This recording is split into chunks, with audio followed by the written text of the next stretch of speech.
Fellow lovers of the leaf, fellow lovers of the leaf, fellow lovers of the leaf. This is D11 wife. Hey guys. Yes, sir. And today, oh my God, today is gonna be a very detailed day, you guys. So I've seen a lot of videos about the 70 and 70 rule and how the 70 and 70 rule is bad. So for me, like I always said, I believe it's a general rule. Okay. The reason why 70 and 70 does not work out for some of you guys is because of your hygrometers that are in your humidor. So your meters essentially are ranging anywhere between, so let me write this down. On your high end,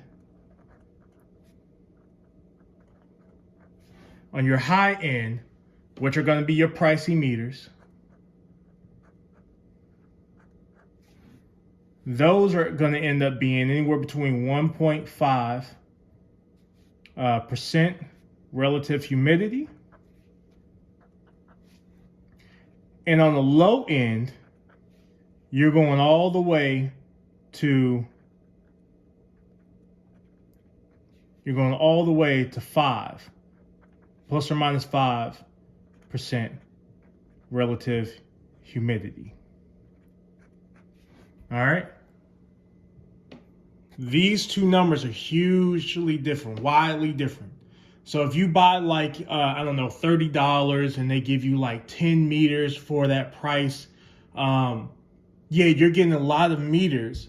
But let me show you how crazy different these are going to be.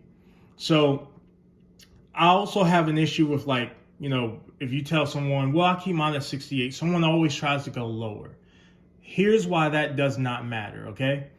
Let me show you. So we're going to go here. We're going to draw this little plot. All right. We're going to keep temperature constant at 70. I'm pretty proud of you, babe. I'm on straight. Oh, are they?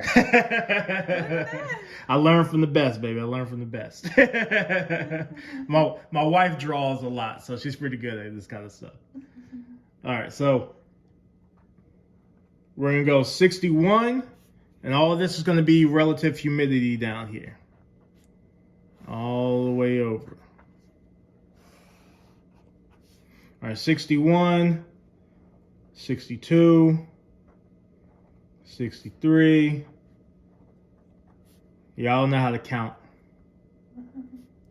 I almost fucked up. I guess I don't know how to count.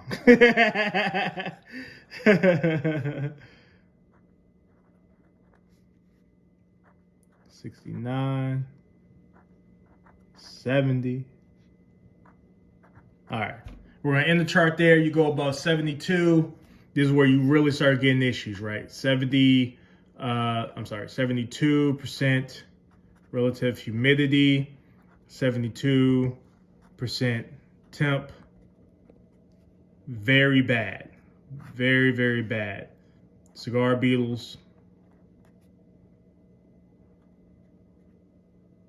Dang, I can't spell that. I don't know. You get it. You get it. Beetles. Just draw a picture. Cigar beetles. Draw a little beetle. Mold, etc. Right? All right. So for those of you who are like, okay, well, I keep mine at 65%. Okay, you keep yours at 65%. We're going to keep our temperature constant. We go up to 70. That means if you're using a cheap meter, your disparity, your standard deviation, which is the confidence interval, like they do a confidence interval, you can either do 95, 99%. If this is 95%, that means 95% of the time that you get a reading, it's going to be within the plus or minus 5%. So if you're reading 65, your actual reading could be anywhere between 70 and 60.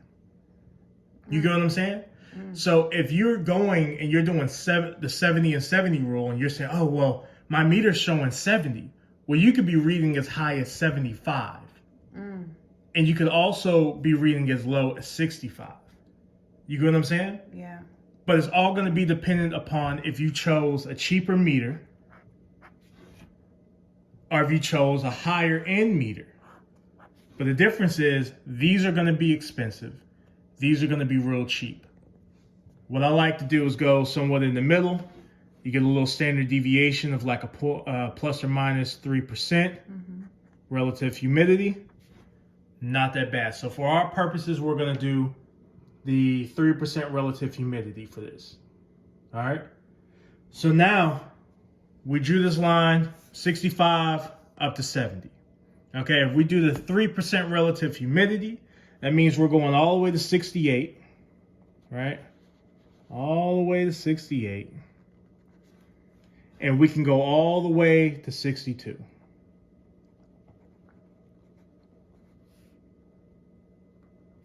Boom. And remember, I told you that confidence interval. So that means 95% of the time, when we get this number, plus or minus 3%, we're going to be within this range. So just because you get 65 doesn't necessarily mean this is 65. If you kept running a standard at 65, some of your readings are going to read higher. Some of your readings are going to be reading lower. So in the analysis of what you would do, like you were trending this data, you would be able to see the bias. You would be able to see, okay, am I reading high or does my meter actually read lower than expected? But you're never going to read exactly on.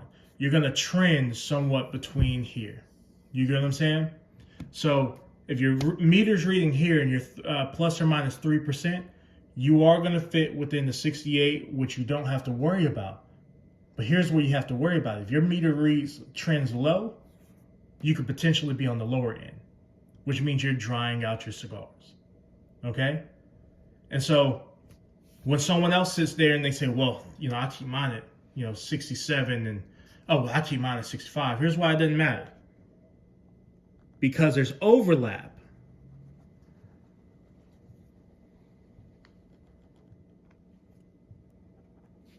Okay? So 67, that means you could be reading as high as 70. Draw that line right there. And you could be reading as low as 64.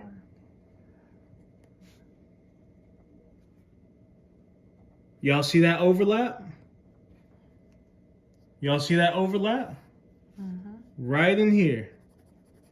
Tons of overlap. Right in there. I probably should have did that with a different. Let me get a Sharpie. Hold that one real quick, baby. Yeah, you can't be pushing down on my Sharpie like that. Whoa, hold on now. Don't disrespect me in front of the company like that, baby. There should be one in there that's a fatter Sharpie that you can. Oh, I still got. I just got a little blue one. Okay, well at least that changes the color. So Yeah. you can kind of see it a little bit better. So there's overlap. So you don't know how your meters are actually reading. They could be trending high, they could be trending low. But there's areas of overlap when it comes to it. That's why I don't like playing the game of everybody saying, well, I keep mine at this, well, I keep mine at that.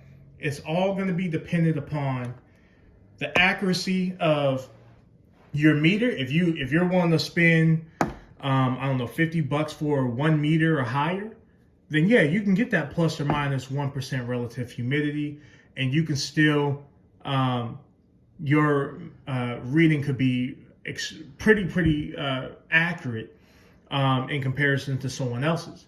But you still have that 1.5% relative humidity standard deviation.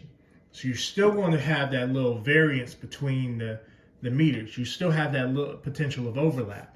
And so when you're only talking about the difference between like, well, I keep mine at 67, well, I keep mine at 66, well, I keep mine at 65, you still have that variation. And you have the potential, the closer that you get to 65, you have the potential of drying out your cigars, especially if you're dealing with higher relative humidity standard deviations. Okay? So that's part one. So that's basically if you got a meter that is not that expensive and you get a ton of them, Yeah, you can get a deviation of plus or minus 5. that's right. That's So those keeping like in that 65, mhm, you're potentially going all the way to 60. too low. Yeah, you're dry. You have that potential of drying your cigars out. Okay, so Or you can be going too high. you could be going too high. That's exactly right. So for me, I don't put over reliance upon meters. You use your meter as one of your checks. Okay, so you go in. What you want to do, you want to go in. You want to check them by hand. You want to see how your cigars feel in hand. Do they feel wet? Do they feel dry? You're listening to the cigar. You're trying to see how it feels in hand. What is it giving you? What are the tells that it's giving you that it could potentially be dry or too wet? That's what you're monitoring. If your cigars are good, then you can say, okay, my meter, I'm going to do this every 2 weeks. My meter, I can trust it for another like 2 weeks. Okay? And then at the end of 2 weeks, you go back into your humidor, you touch cigars again. Okay, at 70 and 70, the general rule, okay, my meter says this, the cigars feel good, I'm good. That's what you do. That's how you don't run the risk of drying out your cigars or getting mold. But if you think that you're just going to sit there and look at your meter and trust your meter 100% of the time, you're going to have issues eventually. 100%. Tobacco is, you can keep tons of cigars in your humidor, and you can keep them at that 65% range. My boy Cigar Lee did this the other day. He has a humidor that he keeps at 65%. He smoked a Warped Companion. He brought it out the box.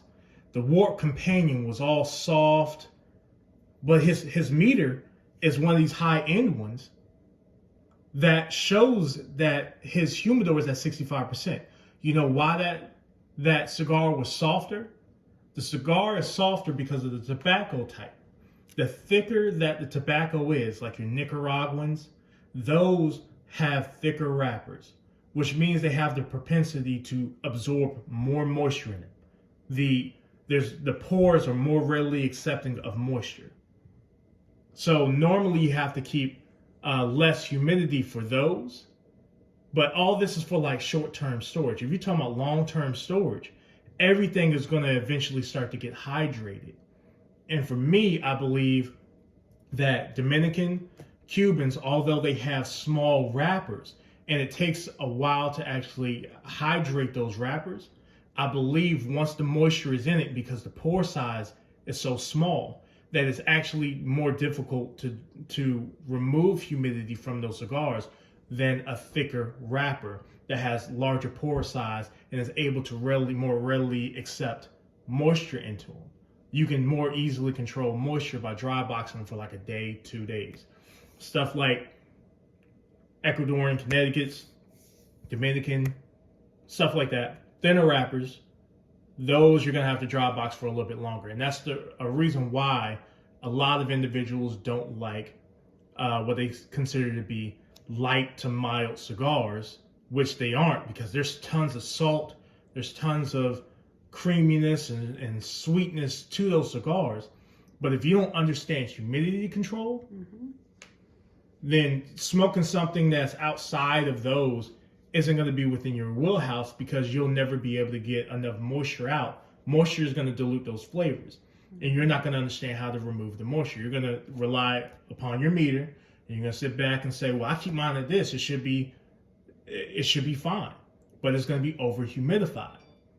You know, I know a lot of people were asking me about like what meter or what reading do I go with underneath the cap. To be honest, I don't. I do everything by hand. I touch my cigars. I can feel the cigar when I first pull out the humidor, and then when I take it and put it into the dry box, I check it on a daily basis. I can feel the cigar shrink. You can feel the band start to move. You can feel the internals of the filler, and you can feel everything shrink and not be as swollen. And eventually you get to a point where you can say, oh yeah, I feel like I can draw air through the cigar extremely well. So you're gonna have a good draw. So then I actually smoke it. But until I get that good feel in hand, I don't care what the meter says. And every cigar is gonna be different based off of the tobacco type. Some you're gonna be able to check at 65%. Once it hits there, it's gonna smoke well. Some are gonna be at 68. Some are gonna be at 62. Some might even be lower under the cap before they're actually smokable. Every cigar is going to be on an individual basis. And until you actually learn that, you're not going to have consistency when it comes to your cigars. Now, here's why the 70 and 70 rule.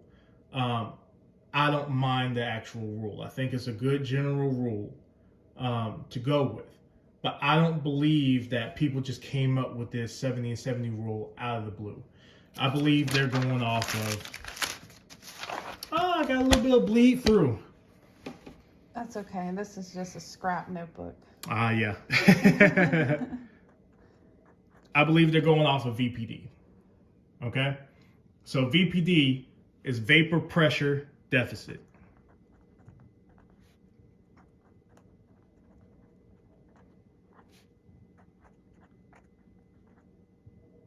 Deficit. I don't know. But hey, I'm good at math. I suck at spelling. It's crazy how that works, man. You get really good at one thing, but how you spell cat? K-A-T? Is that how you spell it? No. That's a way to spell cat. Well, I swear that happens. That's a Kit Kat. That's a Kit Kat. So I'm not going to show you the actual equation for VPD. But VPD normally is for like when you're doing growing plants in like greenhouses and stuff like that. You have like your soil, okay? And you have your plant that is planted in the soil with the root system, that goes down into the soil and absorbs like moisture through the roots, through the actual stem, through the leaves of the actual plant, right? And then moisture gets absorbed through it, and then you have what's called transmittance of the moisture into the atmosphere, okay?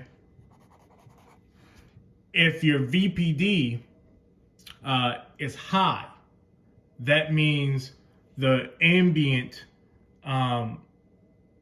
or your air that's inside of your greenhouse is dry. So a high VPD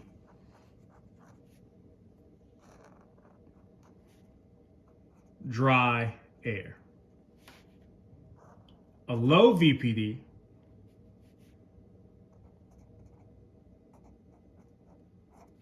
you run the risk of it has high moisture saturation up here. So if it's a high moisture saturation up here, it's hard for the plant to get rid of moisture. Now, if you have a high VPD, it means you got dry air, which means you're removing too much moisture from the plant and you're drying it out a whole lot faster. High VPD, dry air, dry plant. Low VPD, oversaturated air,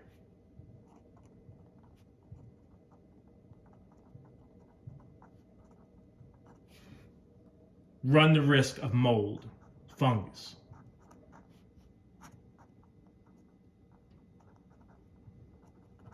How do you spell it?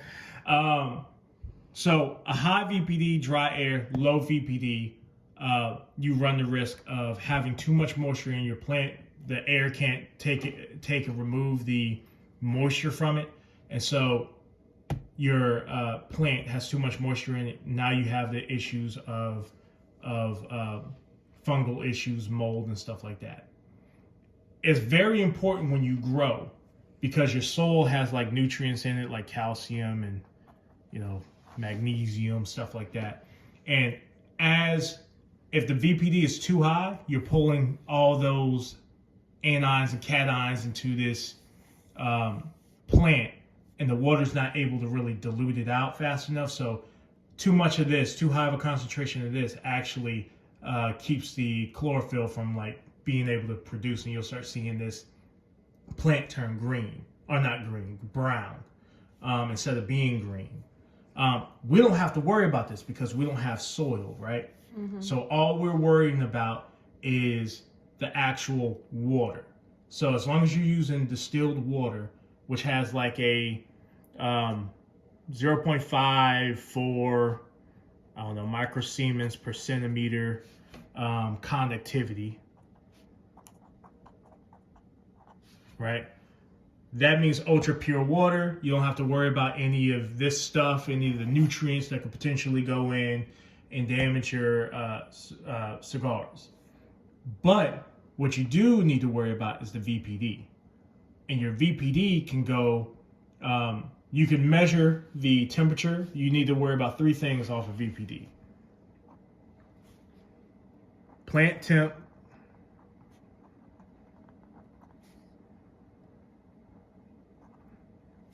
ambient temp,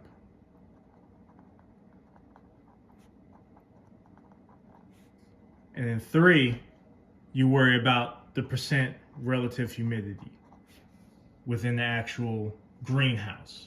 Okay, this is how you calculate it, and there's a whole calculation for it. You can easily look up a VPD calculator to be able to do this. I don't think that because you're not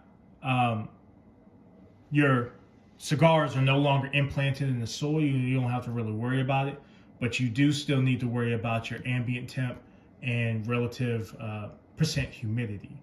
And so if you go here, if we assume like plant temp and your ambient temperature are the same, because the leaf is essentially no longer connected to the ground. We able to pull this up, baby? Mm-hmm. No, that's wrong. Well, let me not show that. Did you show them with your face or the name? I don't think so. Okay. Well, let's cut that off real quick. All right.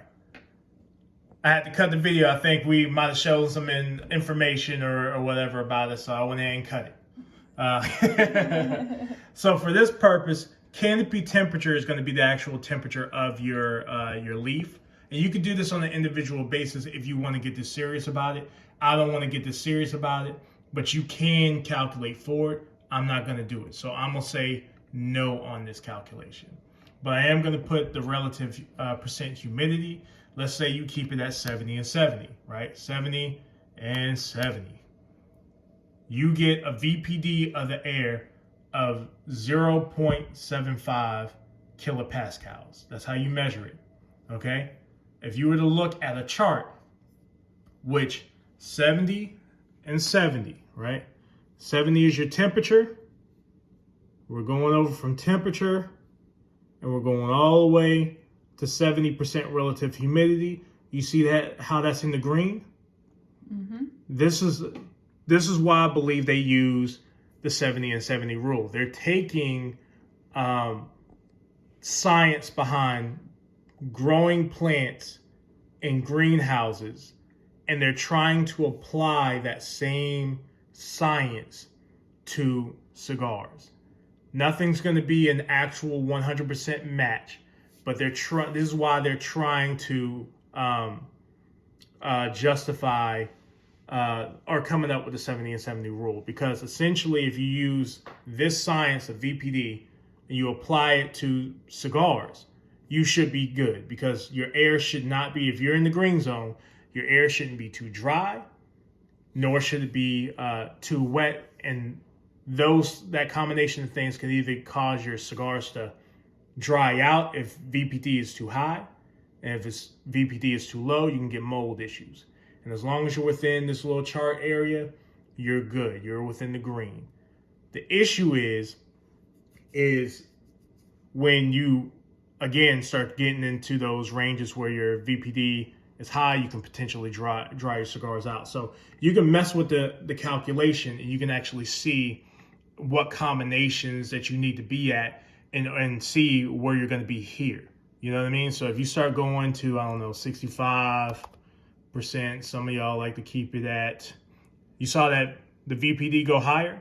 So now you're running the risk, you're closer to the higher end of the VPD. So for our purposes, you want to keep VPD at, show this baby, 0.5, they say kilopascals to 1.2 kilopascals. That's the range that you want to keep it. And you want to keep it more so in the middle. Okay, that's your equilibrium point. The closer you are to this and the closer you are to this, you run the risk of drying out your cigars or getting mold issues the closer that you are to either one of these limits. All right. What else? I mean, this is a ton of information. I don't even know if you guys will be able to. You're probably gonna have to watch this a few times to fully understand, and I'm probably gonna have to fully break it down multiple different times because there's a lot of information I'm throwing at you at one point in time. Let's see.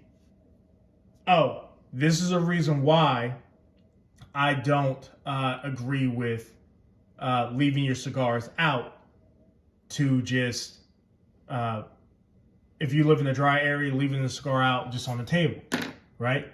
Because your cigar or your VPD in the room is going to be much higher than inside of your humidor. So you're taking your cigar to a much higher VPD. And so you're no longer within this green area because now you're going from, I don't know, freaking all the way down to, I don't know, 25, right? Look at the VPD. So your cigar is not going to be like at an equilibrium, you know? Pull up that chart. 1.8. I don't even think that's on the chart. Its weight is over here because it starts at 35. You know what I mean? Oh yeah. Oh, that's a no. So yeah, you can already see you're way out here. You're all the way in the red. You're shocking your cigars because you're not slowly bringing it down. You could, if you go from 70 and 70, right, and you want to slowly bring it down to maybe, I don't know, You're 60. Yeah, 60 and 70, like how I do. You're still within this green band. You're slowly, dry boxing is a slow process. You're slowly bringing it down. But what happens is when you're shocking your cigars, you're going from 70 all the way down to, 20 or less % relative humidity. So now you're in this red zone. You're shocking your cigars. I believe you can end up losing oils like that. You're not going to get consistency like that. And when I tell my audience something, I can't tell my audience something or my subscribers something that's just going to be beneficial to me and the region that I live in. I'm trying to make sure that everyone, no matter where you live at, has information that can benefit them. So this information, dry boxing cigars, slowly bringing the humidity down, is going to be beneficial to you. You don't want too much of a disparity. So for me, right now, I'm running all the way at like around here to 65. I don't even really want mine to be right here because I'm kind of fighting the winter right now. So the winter causes your air to be a little bit drier.